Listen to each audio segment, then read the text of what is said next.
कल्याण में विधायक विश्वनाथ भोईर पर बिल्डर की वकालत करने का आरोप पूर्व विधायक नरेंद्र पवार ने लगाया। कल्याण पश्चिम के बिरला कॉलेज के पास शांति दूत सोसाइटी पिछले 15 वर्षों से पुनर्विकास को तरस रही है। माडा ने एक बिल्डर को उसके पुनर्विकास का ठेका दिया, मगर उसने 350 करोड़ रुपए का लोन लेकर भी पुनर्विकास की शुरुआत नहीं की। यहाँ के रहवासी पिछले 15 सालों से दर बदर भटक रहे हैं, जिनमें से 57 रहवासियों की मौत हो चुकी है।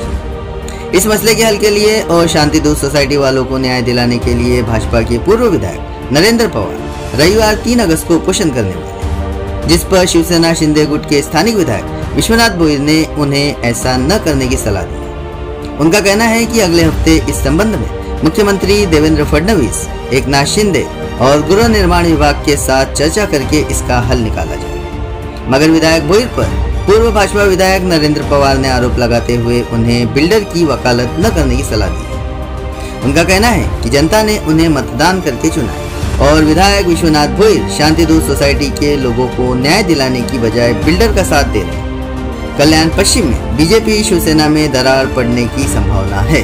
बिर्ला कॉलेज येथील जे म्हाडाचा डेव्हलपमेंटचा विषय आहे त्या विषयासंदर्भात आजची बैठक आहे। ह्या म्हाडाच्या विषयासंदर्भात जवळजवळ 12-13 वर्ष झाली, पण आताशी कुठे त्या विषयाला वळण लागलेलं आहे, व्यवस्थित रूट लागलेलं आहे।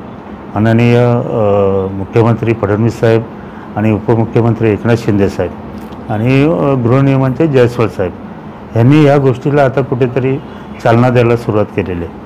पुढच्या आठवड्यातच ह्या बाबतीत बैठक लागणार आहे की गृहनिर्माण खात्याच्या अंतर्गत अटी शर्तीन राहून जर हे प्रोजेक्ट झालं नसेल तर हा प्रोजेक्टचा रिपोर्ट त्यांनी गृहनिर्माणकडनं मागवलेला आहे आणि तो रिपोर्ट जर त्या बिल्डरच्या विरुद्ध असेल तर ते गृहनिर्माण खात्यात त्यांची जागा घेईल आणि ते कोणाला द्यायची ती डेव्हलप राहील। पण अचानक नरेंद्र पवारांनी जे उपोषणाचं हे दिलेलं आहे उद्याचं, ह्याच्यामुळे हे प्रकरण कुठेतरी भरकटल्यासारखं होईल आणि ह्या नागरिकांमध्ये दुही मदत चाललेली आहे। कारण अर्धे तिकडे जातात, अर्धे इकडे येतात। जर आपण शिवसेना भाजप युती आपली आहे तर आपण एकत्र हे लढायला पाहिजे आणि त्या लोकांना न्याय द्यायला पाहिजे। त्यामुळे त्यांनी हे उपोषण करू नये असं मी आपल्यामार्फत त्यांना विनंती करेन। करायला नाही पाहिजे, पण ते का करतात असं ते काय समजत नाही। त्यांना पण माहिती पडलं की पुढच्या आठवड्यात बैठक लागते, तरी पण हा पायंडा त्यांनी घेतला आहे। याचं आम्हाला पण काय अजून समजलेलं नाही, पण त्यांना रिक्वेस्ट करेन मी तुमच्यामार्फत पण आणि मी पर्सनल फोन करून पण रिक्वेस्ट करेन की उगाच हे प्रकरण चिघलवू नका, ही त्यांना विनंती करेन मी। नाही ऐकलं तसं नाही ऐकलं तर मग ही जी पब्लिक आहे ही पण जाऊन तिथं बसेल ना उपोषणाला। असं शेवटी पब्लिक त्यांचं आहे, ते त्यांचंही आहे ना का। मग कायदा सुव्यवस्थेचा प्रश्न आहे तो पोलीस लोक आणि पवार साहेब बघून घेतील। मुळामध्ये आमदार भोईर यांना निवडून कोणी दिलं? मतदारांनी दिलं का एखाद्या बिल्डरने निवडून दिलेलं आहे? याचा विचार केला पाहिजे मुळात त्यांनी। तुमची मतदारांशी निष्ठा आहे, लागेबांधे आहे का बिल्डरची लागेबांधे आहे? बिल्डरची वकिली करायला तुम्ही येत आहे का? खरं तर तुम्ही विषय घ्यायला पाहिजे होता विधानसभेमध्ये। तुमच्याकडे मी घेऊन आलो होतो लोकांना, या लोकांनी तुम्हाला मतदान केलं होतं, माझ्या बरोबर उभे राहिलेले तुमच्या इलेक्शनला। तुम्ही मदत केली का? तुम्ही विधानसभेचा विषय घेतला का? एखादा पत्र दिलं का तुम्ही?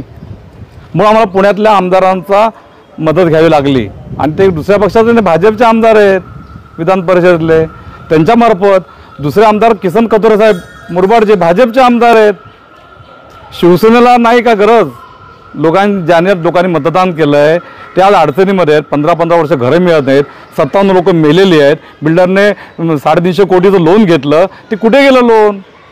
हां, हे तुम्हाला माहिती आहे का? मग प्रश्न तर समजून घ्या आमदार साहेब, तुम्ही काय तो तुम्हाला विषयच माहिती नाही आहे। विधानसभेत काय आश्वासन दिलं आणि उद्याचा उपोषणाचा आमचा विषय काय? विषय समजून घ्या ना माझ्याकडनं। मला विचारा ना तुम्ही, मला विचारायचं तुम्हाला आवश्यकता वाटत नाही का? डायरेक्ट मीडियासमोर जाता तुम्ही, बिल्डरची वकिली करता तुम्ही। अरे जनतेशी वकिली केली पाहिजे तुम्ही। जनता मतदार हे तुम्हाला वोटिंग करतायत। गरीब जनता सगळी, दीनदलित गरीब आदिवासी म्हाडामध्ये राहणारे सगळे बीपीएलच्या खालचे लोक आहेत, धुणं भांडी करणाऱ्या महिला आहेत। 57 लोक मेलेत आत्तापर्यंत। हे माहिती आहे का तुम्हाला किती लोक मेलेत? ते आमदार आहात ना तुम्ही इथले, मीडियासमोर काय जाता? मला विचारा समोर येऊन डायरेक्ट। माझ्यासमोर उपोषणाला बसलं पाहिजे तुम्ही, लोकांच्या मदती करता, लोकांच्या हक्काच्या घरा करता। बिल्डरच्या बाजूने पत्रकार परिषद काय घेता तुम्ही आणि तुमचे नगरसेवक लोक?